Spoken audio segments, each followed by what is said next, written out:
Hi everyone, it's Olivia. Today's video is actually going to be really chill. It's actually the first video in my Flower Video Reference Library series, which is a collection of video references that I've been taking at the Royal Botanical Gardens in Burlington, Ontario. So I actually use a lot of flowers and plants in my personal work, and one of the first things I do is to look up reference pictures on Google. And that's great, but I also find myself wanting to see these flowering plants in different shots, angles, distances, and perspectives. And I also want to have the experience of seeing them for myself. So when we Google up images of these flowering plants, what we normally get are perfectly composed and edited shots of these flowers that are very professional and pretty much frame-worthy. And even though they are very, very beautiful, sometimes it's not really helpful for artists who want to make their own observations and interpretations of these plants. And these Google images usually only show a perfect flower in peak bloom, but we know that flowers have a life cycle, so they bud, they bloom, they wilt, and they die. And so I'm hoping that I'm able to show some of these aspects of the flowers as well whenever I can capture them. So I'm hoping that these video references will provide an ongoing and helpful resource to you, especially if you'd like to use these flowers in your work. But before we get to those videos, I'd like to introduce them with something a little bit extra. And today we are going to be taking a look at some beautiful Japanese woodblock prints from this book of mine called Hiroshige 100 Views of Edo. The 100 Famous Views of Edo is a series of landscape woodblock prints by Utagawa Hiroshige about Edo or Tokyo, and in fact, the book also maps out the location of these views. I wanted to show you this book because hanami, or flower viewing, is a Japanese tradition that is closely tied to the viewing of sakuras, and this collection shows some beautiful scenes incorporating these flowers. And also, process-wise, woodblock printing is a very old form of printing, but it does share similarity with riso printing because of the layering aspect of colors. So, the process of printing involves carving the line work and colored areas into different wood panels, and making an impression by coating the panels in their respective colors, and then laying the paper down on them and then rubbing the paper to get ink on it. And in fact, the book shows you how one print took about 15 color blocks to make, so it can get pretty complex. With riso, we also layer colors one at a time, but obviously we don't usually go up to 15. The album from the Ota Memorial Museum of Art that these plates were photographed from is organized by season, starting with the spring, and here's the table of contents. So here's spring, summer, autumn, and winter. So we're going to be taking a look at some of the spring prints where we'll see some cherries being depicted with different scenes and views.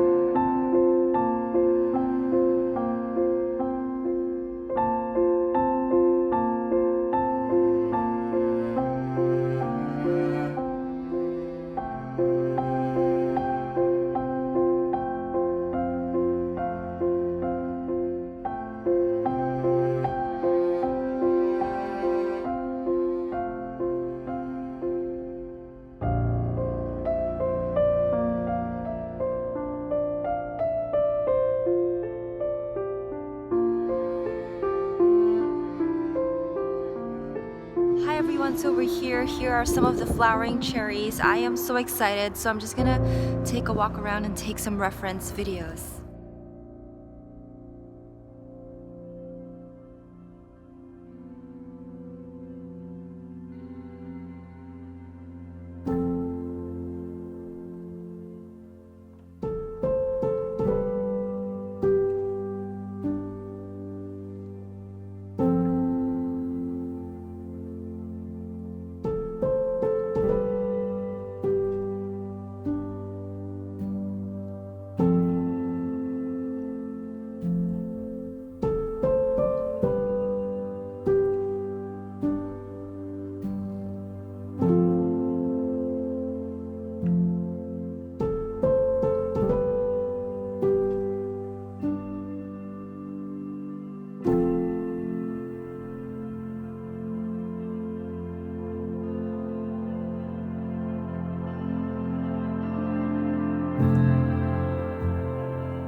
Alright, so some final notes about the sakuras that we saw. The ones that we saw are of the variety Prunus X Yedoensis, and what I noticed from the labeling is that the white ones were called Yoshino and the pink ones were called Daybreak. I took the videos over the course of 3 different visits. The first time I went there, it was really cloudy and very cold, and I had broken my phone camera holder, and also I forgot my power bank. So actually, half of the videos were taken using my iPad, and it was really hard to focus and very awkward to film with, so you probably noticed that, so I'm sorry about that. The second visit I went with my friend, so shout out to Joan. The day was very clear and so the colors were more vibrant. It was already past peak bloom, but you could still see some flowers, but also the leaves have started to grow. And my last visit was just last week because I wanted to film what the trees look like without the flowers, because that's how they would look like normally anyway. So